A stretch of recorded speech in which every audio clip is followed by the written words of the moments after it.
5 নম্বৰটো কৈছে এটা সমবাহু ত্ৰিভুজৰ এটা বাহুৰ মাপ 5.23 সেন্টিমিটাৰ ত্ৰিভুজটোৰ পৰিসীমা নিৰ্ণয় কৰা। এতিয়া যিহেতু ত্ৰিভুজটো এটা বাহুৰ মাপ দিয়া আছে, আমি সমবাহু ত্ৰিভুজৰ পৰিসীমাৰ ফৰ্মুলাটো ব্যৱহাৰ কৰি ইয়াৰ পৰিসীমা উলিয়াম। এতিয়া আমি কি দিয়া আছে লিখি ল'ম যে দিয়া আছে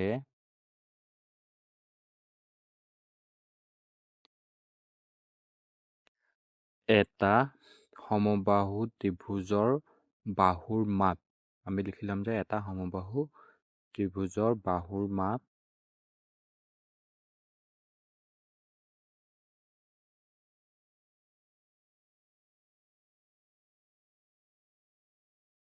দিয়া আছে, আমাক কিমান দিয়া আছে 5.23 সেন্টিমিটাৰ। সেইকাৰণে আমি পাতিম 5.23 সেন্টিমিটাৰ। এতিয়া আমি ত্ৰিভুজৰ পৰিসীমা ফৰ্মুলাটো ব্যৱহাৰ কৰিম। এতিয়া এতেকে লিখিম যে এতেকে ত্ৰিভুজটোৰ পৰিসীমা হ'ব। এতেকে ত্ৰিভুজটোৰ পৰিসীমা হ'ব। এতিয়া সমবাহু ত্ৰিভুজৰ পৰিসীমা ফৰ্মুলাটো লিখিলাম আমি। এতিয়া সমবাহু ত্ৰিভুজৰ পৰিসীমা ফৰ্মুলাটো হৈছে 3 পূৰণ এটা বাহুৰ দিশ।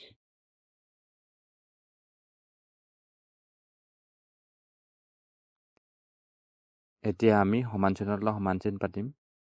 এতিয়া 3 তলত 3 পূৰণৰ তলত পূৰণ। এতিয়া এটা বাহুৰ দিশ আমাক দিয়া আছে 5.23 সেন্টিমিটাৰ। সেইকাৰণে আমি 5.23 সেন্টিমিটাৰ পাতিম। এতিয়া 3 লগত 5.23 সেন্টিমিটাৰ পূৰণ কৰিলে হ'ব। 5.23টো পাতিম, দশমিক নাই বুলি ভাবিম। এতিয়া পূৰণ কৰিম। 3 3 গুণ 9, 3 2 গুণ 6, 3 5 গুণ হ'ব 15। এতিয়া দশমিক শেষ হ'বলৈ দুটা আগত আছে, সেইকাৰণে দুটা আগত পাতিলোঁ। এতিয়া উত্তৰটো পালোঁ 15.69 সেন্টিমিটাৰ। মানে সমবাহু ত্ৰিভুজটোৰ পৰিসীমা কিমান হ'ব 15.69 সেন্টিমিটাৰ। 6 নম্বৰ প্ৰশ্নটো দিয়া আছে এটা মোনাত 18.62 কিলোগ্ৰাম চেনি আছে।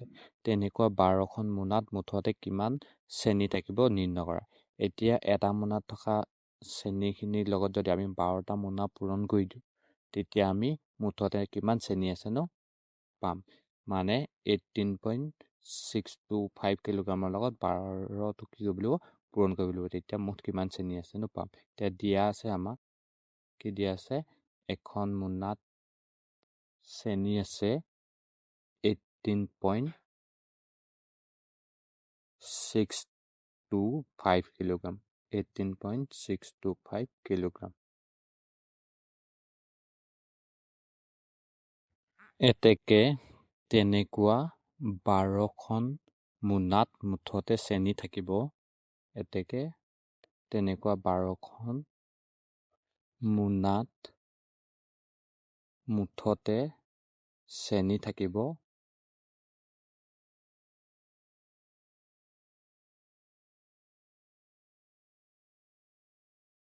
এতিয়া কি কৰিব লাগিব 12টা মোনাৰ লগত কি কৰিব লাগিব 18.625 কিলোগ্ৰাম চেনি পূৰণ কৰিব লাগিব। তেতিয়া 12টা মোনাতনো কিমান চেনি আছে মুঠতে ওলাব।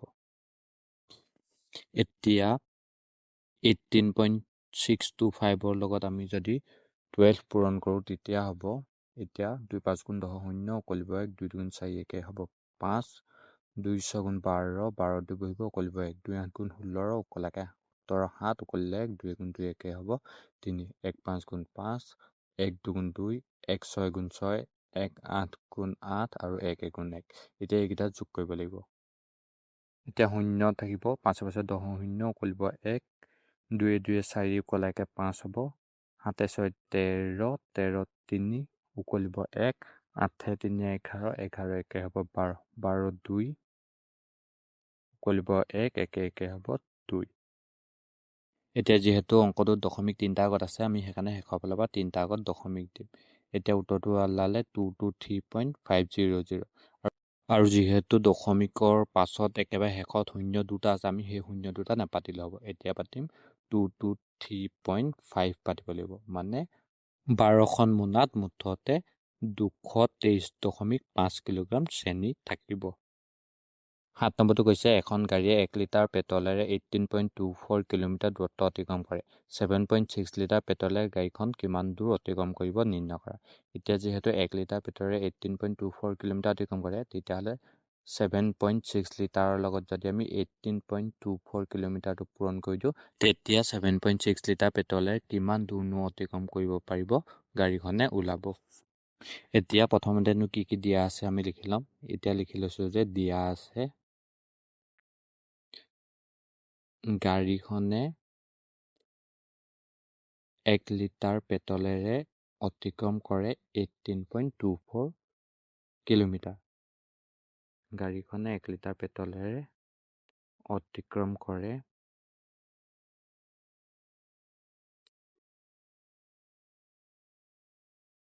18.24 কিলোমিটাৰ। এতেকে 7.6 লিটাৰ পেট্ৰলেৰে গাড়ীখনে অতিক্ৰম কৰিব। এতেকে 7.6 লিটাৰ পেট্ৰলেৰে গাড়ীখনে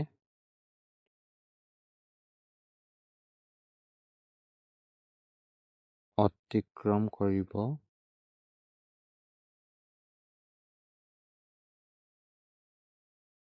এতিয়া 7.6 লিটাৰ পেট্ৰলেৰে অতিক্ৰম কৰা দূৰত্ব উলিয়াবলৈ হ'লে আমি কি কৰিব লাগিব? এই 7.6ৰ লগত কি কৰিব লাগিব? 18.24 কিলোমিটাৰটো পূৰণ কৰিব লাগিব। তেতিয়া কিমান দূৰ অতিক্ৰম কৰিব ওলাব। এতিয়া আমি যদি 18.24ৰ লগত 7.6টো পূৰণ কৰোঁ, তেতিয়া অংকটো কি ওলাব আমি কৰি চাম। এতিয়া হ'ব 6 × 24 4 উকলিব 2, 6 × 2 12, 12 2 হ'ব 14, 14 4 উকলিব 1, 8 6 × 48, 48 1 49 9 উকলিব 4, 6 × 6 6 4 হ'ব 10। ঠিক তেনেদৰে 7 4 গুণ হ'ব 28, 7 4 গুণ 28 হ'ব 28 8 বহিব উকলিব 2, 7 2 গুণ 14, 14 2 হ'ব 16, 16 6 উকলিব 1, 7 8 গুণ 56 1 হ'ব 57, 57 7 উকলিব 5, 7 গুণ 7 7 5 হ'ব 12। এতিয়া আমি এইকেইটা যোগ কৰিম। 4 লগত যোগ কৰিব নাই, 4টো নামি আহিব তললৈ। 4 8 হ'ব 12, 12 2 বহিব উকলিব 1, 9 6 15, 15 উকলা 1 হ'ব 16, 16 6 উকলিব 1, 7 1 হ'ব 8, 2 1 3 আৰু 1টো নামি আহিব। এতিয়া যদি আমি চাওঁ দশমিক, দশমিক এতিয়া তলটোত এটা আগত আছে আৰু ওপৰতো দুটা আগত আছে, মুঠতে 3টা আগত আছে। এতিয়া আমি সেইকাৰণে দশমিক 3টা আগত দিম শেষৰ ফালৰ পৰা 1 2 3 মানে 6টো আগত বহিব। এতিয়া উত্তৰটো ওলালে 138.624 কিলোমিটাৰ, মানে 7.6 লিটাৰ পেট্ৰলেৰে গাড়ীখন অতিক্ৰম কৰিব পাৰিব 138.624 কিলোমিটাৰ। এতিয়া 8 নম্বৰটো দিয়া আছে 1 মিটাৰ তামৰ তাৰৰ মূল্য 7.75 টকা হ'লে 24.5 মিটাৰ তামৰ তাৰৰ মূল্য কিমান হ'ব উলিয়াব। এতিয়া যদি 1 মিটাৰ তামৰ তাৰৰ মূল্যৰ লগত 24.5 মিটাৰটো পূৰণ কৰি দিওঁ, তেতিয়া 24.5 মিটাৰ তামৰ তাৰৰ মূল্য ওলাব। এতিয়া আমি লিখি ল'ম যে কি কি দিয়া আছে। আমাক দিয়া আছে 1 মিটাৰ তামৰ তাৰৰ মূল্য কিমান দিয়া আছে? 7.75 টকা। 7.75 টকা। এতেকে আমি লিখিম 24 মিটাৰ তামৰ তাৰৰ মূল্য হ'ব। এতেকে 24.5 মিটাৰ তামৰ তাৰৰ মূল্য হ'ব কিমান কৰিব লাগিব আমি? এতিয়া 24.5 মিটাৰ তাৰৰ লগত আমি 7.75 টকাটো পূৰণ কৰিব লাগিব। এতিয়া আমি যদি 24.5 আৰু 7.75 টকাটো পূৰণ কৰোঁ, তেতিয়া ওলাব ইয়াত হ'ব 5 5 গুণ 25 5 উকলিব 2, 5 4 গুণ 20, 20 2 হ'ব 22, 22ৰ 2 বহিব উকলিব আকৌ 2, 5 2 গুণ 10 হ'ব, 5 2 গুণ 10, 10 2 12। ঠিক তেনেদৰে বাকীটা পূৰণ কৰিম। 7 5 গুণ হ'ব 35, 35ৰ 5 উকলিব 3, 7 4 গুণ 28, 28 3 হ'ব 31, 31 1 উকলিব আকৌ 3, 7 2 14, 14 3 হ'ব 17। ঠিক তেনেদৰে এইটো 7 পূৰণ কৰিম, 7 5 35 5 উকলিব 3, 7 4 28, 28 3 31 1 উকলিব 3, 7 2 14, 14 3 হ'ব 17। এতিয়া 5টো নামিব, 5 2 7, 5 1 6, 6 2 হ'ব 8।